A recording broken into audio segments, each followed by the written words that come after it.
how leadership in education should reimagine, reinvent, and redefine competencies. We also cannot, forget the emotional intelligence, that is very important today. So I want all of us to remember here the kind of balance that we need to strike, between technology, skill sets that one should have, and also emotional intelligence, that is very, very important. That is a human side.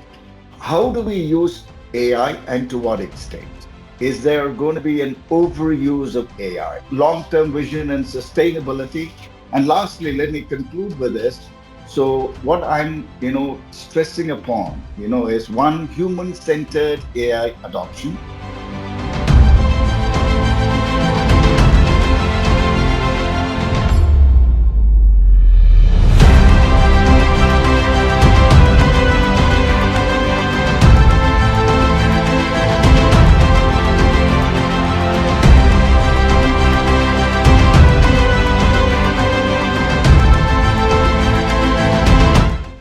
How leadership in education should reimagine, reinvent, and redefine competencies. That's going to be the first point.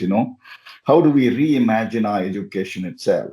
And of course, when we talk about AI, we will have to look at the relevance of AI or the use of AI in all aspects of education, starting from pedagogy to administration to evaluation to assessment, so on and so forth. So we're looking at AI that is encompassing, all aspects of education.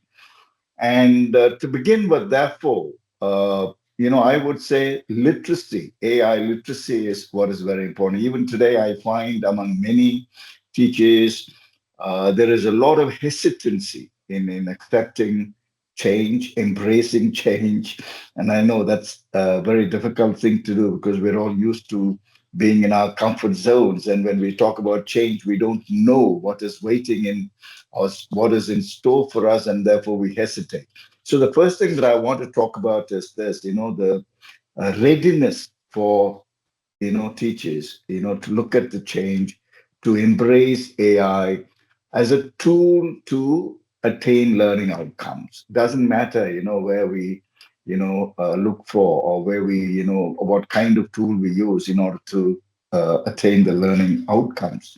So we're talking about adaptive leadership, basically, right? I mean, the readiness to adapt, that is to be flexible and be responsive, to change. So that's the kind of leadership style that we're looking at, and these are the changes that we need to look at.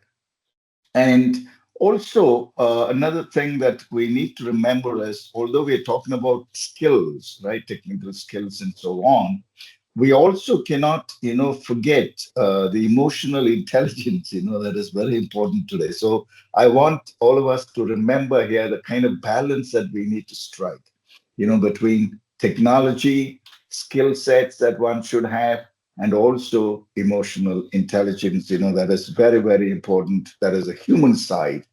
So that's the first thing, that I want to talk about. So redefining our role as school leaders or college leaders, higher education leaders, and so on.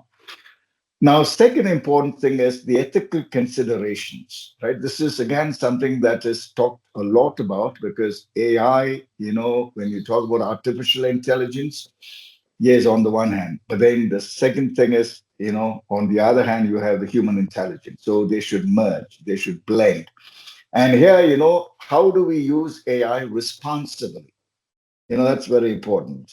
So is AI, for instance, accessible when we talk about equity, right? Is it something that also takes care of the marginalized sections and so on? Or is it only something that helps, people who already have things? So the equitable access, to the stakeholders, that is very important. And then there is also data privacy that we talk so much about, right? And AI also has its own inherent biases. So how do we, resolve, all of these? So that's another important point that we will have to remember. And therefore, when we talk about ethics, we're talking about a citizenry that is ethical in nature, right? Basically. So we're talking about digital citizenship. And these are some of the things that we will have to inculcate in our students. At the same time, how do we use AI and to what extent? Is there going to be an overuse of AI? Because there is a criticism among many people that overuse of AI can result in students losing their critical thinking, their creativity, emotional intelligence, so on and so forth. Of course, this is debatable, but I'm just trying to draw your attention to that so that we have a balanced kind of approach between AI and human-centered, approach. And as it was pointed in the introduction, how do we use it for pedagogical practices? This is very important. All right. As I said, we will have to redefine our teaching roles. So one important thing is, gone are those days when teachers, thought that they are the sole repositories of knowledge, right? I mean, this mind shift, has to happen. The mindset has to change, right? Today, knowledge is, provided, information is provided, from all kinds of sources. So teachers are not the only source of knowledge or information, right? That mindset, we will have to change. So teachers are becoming facilitators, basically, at this point in time. And they're not knowledge providers, right? Or at least sole knowledge providers. No, right? So we are facilitators, and we need to look at our role as that, So knowledge providers to facilitators of knowledge and so on.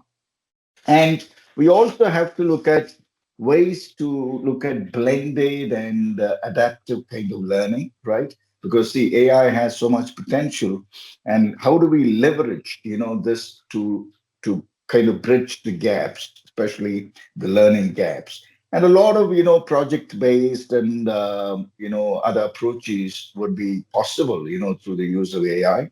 So this is the mindset change that I'm talking about for the use of pedagogy. So essentially, using AI tools is not wrong. It's not unethical. But then how do we acknowledge it? How do we accept the use of AI? Now, how do we give credit to AI? These are some of the things that we will have to look at because that becomes ethical then when you acknowledge the source and so on.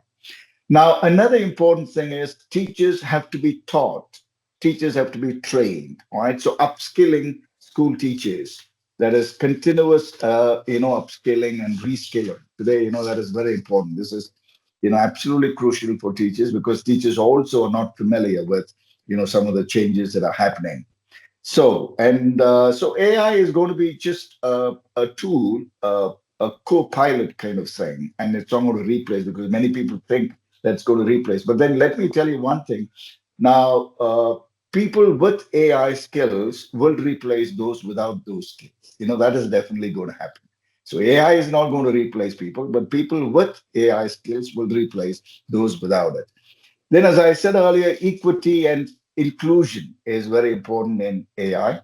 Then another thing is data-driven decision making. It's very easy now with so much of material and evidence and data available. We can make decision making, and also I think we can foster a culture of innovation and collaboration through AI. Lots of possibilities. So that very quickly I'll run through.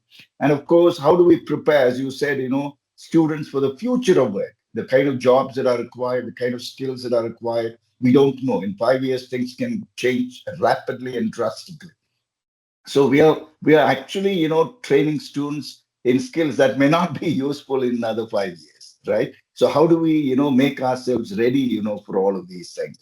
And of course, in administration, as I said, it's very, very, useful. It is, I mean, reports and all kinds of, paperwork can be easily done. So we need to prepare ourselves for that. And of course, long-term vision and sustainability. And lastly, let me conclude with this. So what I'm, stressing upon, is one, human-centered AI adoption, number one. So it's a tool for enhancement and not a replacement. Second thing is innovative and adaptive mindset that we should all as leaders, should have. And lastly, of course, building ethical AI communities. Now, we should foster discussions on AI ethics, bias, and responsible use of AI. These are the important points, that I wanted to share with you. And of course, in the next round, we can discuss things more in detail. Thank you.